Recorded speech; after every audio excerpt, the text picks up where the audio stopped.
February 19, 1943.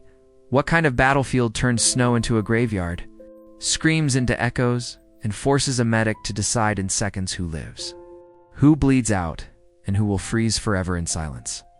On that bitter February morning, as the Third Battle of Kharkov erupted back into life after the false hope of Soviet victory, the city became a living nightmare of shattered buildings, burning tanks, and men swallowed by white snow and black smoke. And at the center of this chaos moved one unarmed figure whose war was fought not with bullets, but with trembling hands and torn bandages. A frontline medic attached to a German infantry unit, advancing street by street as Field Marshal Manstein unleashed a devastating counteroffensive against overextended Red Army forces. And while maps would later mark arrows and divisions, the medic remembered only faces young soldiers barely older than boys, their winter uniforms stiff with ice and blood, their eyes wide with the animal terror that comes when artillery walks closer and closer, each shell landing like the hammer of a god. As SS Panzer divisions slammed into Soviet spearheads outside the city and encirclement tightened, Kharkov itself became a trap where both sides fought house to house, cellar to cellar. And the medic's work turned horrific on February 21st, when Soviet Katyusha rockets screamed overhead and obliterated a nearby aid station, leaving bodies torn apart so violently that identifying the wounded became impossible. And in the aftermath, he crawled through rubble, dragging a screaming soldier whose legs were mangled by shrapnel, only to realize the man had already frozen to death mid-cry, his mouth open, eyes glazed, an image that would haunt the medic long after the war. During the night of February 23rd, temperatures dropped below -20 degrees Celsius, and frostbite claimed almost as many victims as bullets, forcing the medic to amputate blackened fingers with a dull blade, inside a ruined apartment while enemy fire cracked through the walls, each shot sending plastered dust raining onto the patient's face. And somewhere in the darkness, a Soviet sniper waited, patiently hunting movement, turning the simple act of standing up into a death sentence.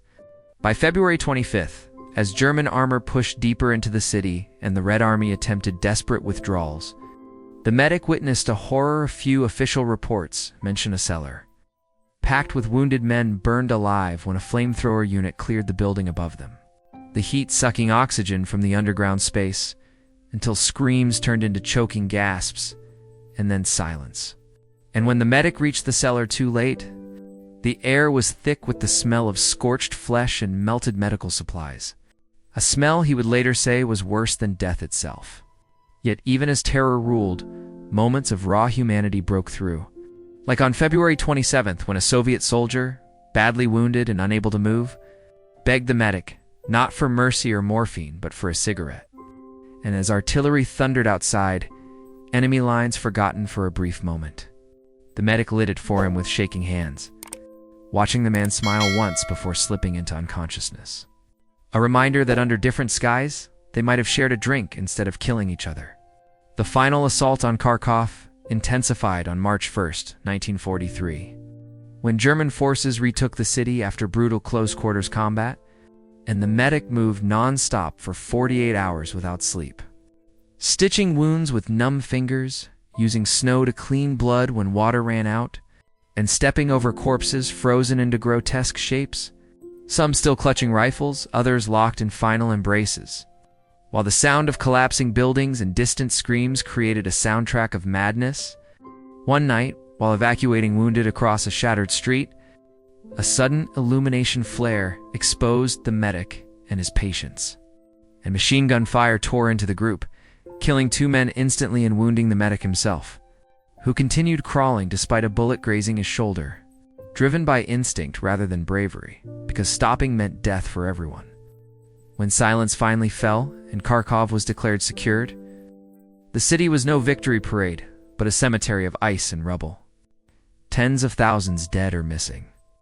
And the medic stood among the ruins, knowing that no metal could erase the images burned into his mind, the frozen screams, the burned cellar, the eyes of men who trusted him to save them. Historians would later call Kharkov a masterpiece of operational maneuver, a turning point that temporarily restored German momentum on the Eastern Front. But for those who lived it, especially the medics under fire, it was a descent into controlled horror, where survival depended as much on luck as courage, and where humanity flickered like a dying candle in a storm of steel. So tell me this: when history remembers battles through generals and maps, who should we really honor? The men who moved armies, or the medics who crawled through hell unarmed?